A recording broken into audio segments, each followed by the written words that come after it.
منصور depend کرتا ہے کہ پی ٹی آئی کا بیک اینڈ پر کیا چل رہا ہے. اگر تو وہاں پر کوئی دو ملاقاتیں ہوں گی, دو باتیں ہوں گی, جیسے بیرسٹر گوہر صاحب کی بس 1 to 1 ذرا سی بات ہوئی تو اس پر کتنا خوشی کا اظہار کیا گیا. اگر تو وہاں تھوڑی سافٹنس ہوگی, تھوڑا سا ریلیف ملے گا تو بہت سی چیزیں سکون سے چلیں گی. ادروائز عمران خان صاحب بیانیہ بنانے میں سپر ہیں, ان سے آگے کوئی نہیں ہے اس پورے معاملے میں. تو ایک کے بعد ایک کوئی چیز 45-47 کرتے رہیں گے, کوئی مسئلہ نہیں ہے. جب تک الیکشن نہیں ہوتا 45-47 چلے گا اگلے الیکشن تک. وہ اس کے اوپر جتنا مرضی کہتے رہیں, آپ سناتے رہیں, وہ لگے ہوئے ہیں. یہ نون لیگ کی حکومت کو بھی سوچنے کی بات ہے. میں پھر بار بار ایک ہی بات کہوں گی کہ آپ کا فورم پارلیمنٹ ہے. پاکستان تحریک انصاف اتنے بڑے نمبر اور پارلیمنٹ کو مانتے ہی اتنی بڑی, پھر وہی پرابلم آ گئی نا, مانتے ہیں یا نہیں مانتے. جب دل کرے آپ مان لیں, جب دل کرے آپ اٹھا کے رکھ دیں, جب دل کرے آئین کو پکڑ لیں, جب دل کرے پھینک دیں, جب دل کرے جمہوریت کا نعرہ لگا دیں, اور جب دل کرے جمہوریت رکھ دیں. یہ نہیں چلے گی ایسے چیزیں. آپ بیٹھے,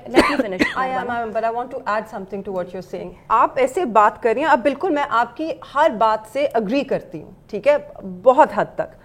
مگر آپ اس طرح بات کر رہی ہیں کہ جیسے ہم ایک جمہوری سسٹم میں آپریٹ کر رہے ہیں. مارشل لا اس ملک میں ہم نے اعلانیہ جو ہے لگے دیکھے, اور جب جمہوری سسٹم میں آپریٹ کر رہے تھے تب کیا آپ کی سیاسی جماعتوں سے یہ توقعات تھی کہ وہ جمہوری اصولوں کے مطابق چلے, یا تب آپ نے ایک فرق سپیس آگے آپ میری بات مکمل ہونے دیں. ہم لوگ جب یہ کہتے ہیں نا کہ تب کیا تھا اور اب کیا, ہم ایک تو ہم آگے جانا نہیں چاہتے کبھی بھی. میں نے پہلے شروع میں کہا کہ غلطی کسی سے بھی ہو سکتی ہے, بٹ آپ اس کو سامنے سے فیس پر قبول کریں اور اپنے رنگ میں کھیلیں. پہلوان کبڈی اپنے رنگ میں کرے گا, کرکٹ والا اپنے گراؤنڈ میں کرے گا.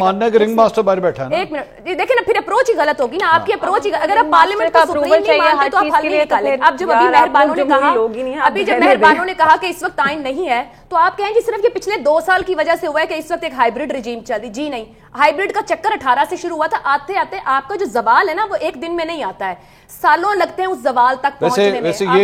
اگر ہائیبرڈ کی بات کریں تو یہ پھر 2018 میں ہماری سیاسی تاریخ شروع نہیں ہوتی. پھر آپ 1980s میں چلے جائیں, 90s میں چلے جائیں, آپ پاکستان کے پوری جو تاریخ ہے وہ اس سے بھری ہوئی ہے.